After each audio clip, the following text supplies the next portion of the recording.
me ouvindo? Não causa aqui um barulho. Ai. Isso acontece quando todo mundo resolve descontar na buzina o aperto de se sentir ilhado no trânsito. Quando você está cercado de carros por todos os lados, não existe mobilidade urbana. Como será que a gente pode desatar esse nó no trânsito? Talvez se tivesse aqui uma ciclovia para esse motorista ir para a academia de bike e não de carro. E se as pessoas que estão dentro desse outro carro aqui fossem para a faculdade de ônibus? E se ele fosse confortável e seguro, elas certamente iam preferir deixar o carro em casa, né?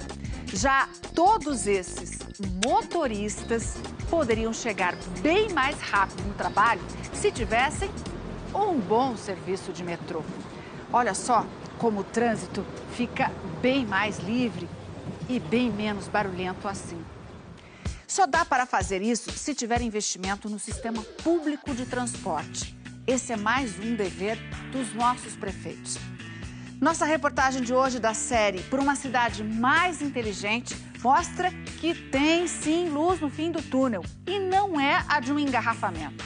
Você vai ver o que os novos prefeitos podem e devem fazer para melhorar o transporte coletivo e conhecer as novas tecnologias que podem acelerar o vai e vem nas grandes cidades.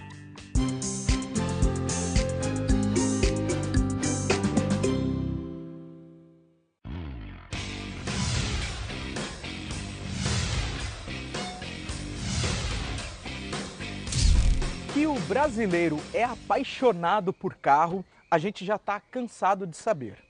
E por conta disso, a gente pode dizer que sair de casa dirigindo o próprio carro pode ser cômodo, agradável, prazeroso.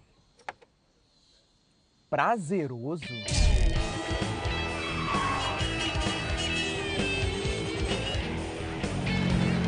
Bom dia, tudo bem? Como é que tá para dirigir aqui na cidade? Trânsito enorme. Como é que tá para dirigir aqui na cidade? Ah, e esse retorno aqui é sempre bem ruim. Por que você prefere o carro ao invés de um transporte público, no caso? Porque o nosso transporte público é muito ruim. Essa imagem já virou cena clássica de terror, especialmente nas grandes cidades. Trânsito parado, pessoas impacientes querendo chegar a algum lugar, e isso provavelmente vai acontecer. Só que com uma certa demora. Tempo é preciosidade no dia a dia das pessoas. E quando se perde essa preciosidade assim, no trânsito parado, surgem várias perguntas. Uma delas é: como a prefeitura pode melhorar essa situação, o vai e vem das pessoas, sem parar ainda mais a cidade?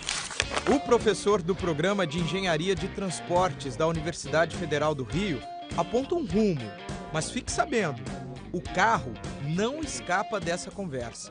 É muito difícil, em muitos casos impossível, você administrar a mobilidade ou o movimento de uma cidade onde cada vez mais você dá acesso ao veículo particular, que em termos de eficiência energética, em termos de eficiência de ocupação desse espaço, é um veículo que talvez seja o menos interessante para a melhoria da mobilidade na cidade. Não existe obra que dê conta de fazer mais carros se apertarem nas pistas. Mas a conta pode voltar a fechar. Se a gente diminuir os carros e somar boa parte dessa gente aos transportes coletivos, pode chegar em ruas mais vazias. Muitas vezes a pessoa usa o carro porque ela adora, ela quer andar de carro. Eu, enfim, não posso interferir, mas ela pode ser, entre aspas, penalizada. Por exemplo, se eu tenho menos locais de estacionamento, e ela vai normalmente optar pelo transporte coletivo se ela tem essa alternativa. E se essa alternativa não for em cima do asfalto, melhor ainda. O sistema de metrô, para uma grande cidade, ele é uma ótima solução. Para ter uma opção de transporte como esta aí na sua cidade, primeiro é importante saber o seguinte: é preciso planejar muito bem, porque as obras são caras e demoradas. Um sistema de metrô atende bem aos quesitos: eficiência, rapidez, regularidade, conforto e segurança. Uma só composição igualzinha a essa pode levar até 1.800 pessoas por viagem. Mas é o tipo de sistema que você não pode planejar no curto prazo. Quando planejamos um modo de transporte desses de maior capacidade, eu preciso pensar no corredor como se fosse um tronco, por isso chamamos muitas vezes de um sistema troncal, e esse sistema é alimentado por outros sistemas de menor capacidade, que aí sim levarão os usuários ao seu destino final. Planejar sistemas de forma eficiente exige informação.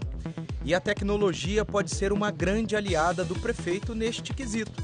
Essa empresa, por exemplo, é contratada para monitorar outro importante meio de transporte coletivo, o ônibus. Aqui a gente está vendo alguns trajetos, cada cor representa um trajeto. E cada pontinho desse cinza, com a sua setinha, representa um veículo. Se eu clicar numa setinha dessa, eu tenho informações assim de comportamento do veículo, todas as informações relevantes aí para a operação. Então eu posso dizer quais são os próximos pontos, qual é a velocidade do veículo naquele momento, quais foram as viagens que ele executou naquele dia, quantidade de passageiros que ele carregou. As informações chegam por meio de um aparelho de localização, um GPS, com um software da empresa acoplado.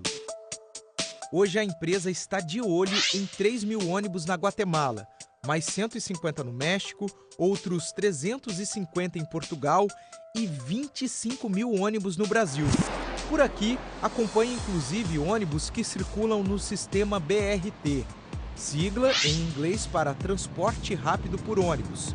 Eles levam de 100 a 200 passageiros e andam em pistas exclusivas, além de pararem em distâncias pré-determinadas. Se a gente não partir para a informação real, a gente não consegue propor melhorias tá? no modelo de transporte, nos planejamentos que são, na maioria das vezes, muito antigos. Tá?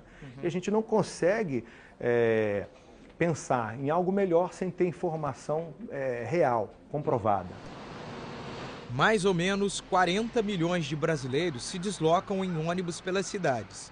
Eles atendem 87% da demanda de transporte público coletivo do país. Normalmente, através das licitações, das novas concessões, ele exige do empresário de ônibus o GPS, a informação.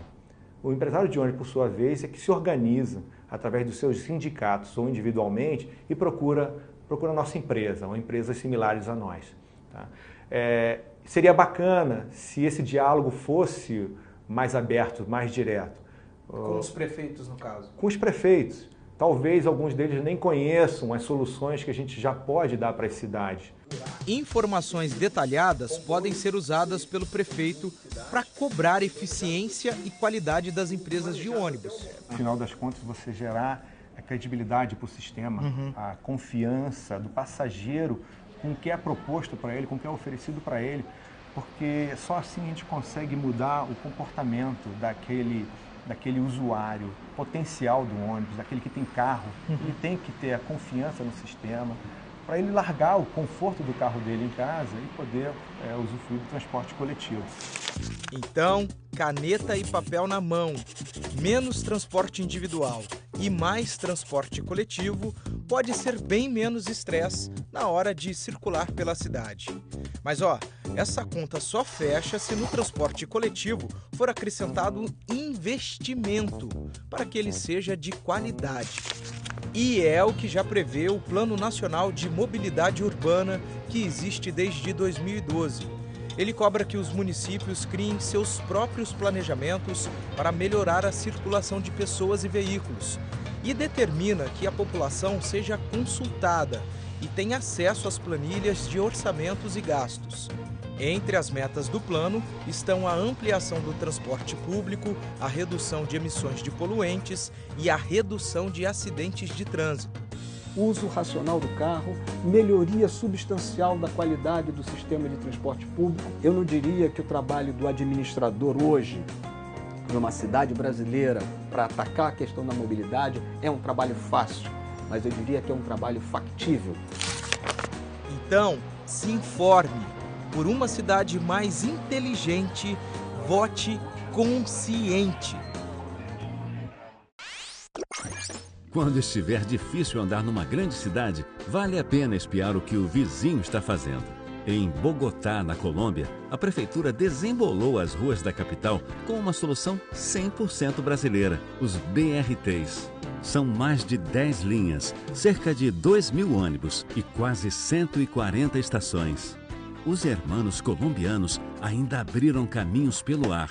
Os teleféricos servem a quem chega ou sai das comunidades mais pobres nos altos dos morros. E junto das mudanças no transporte público, veio o movimento Bogotá Como Vamos. Através dele, empresas e ONGs consultam a população para saber dos problemas da cidade. E ficam no pé da prefeitura para cobrar as soluções. Tá aí a nossa vez de dar uma espiada, não?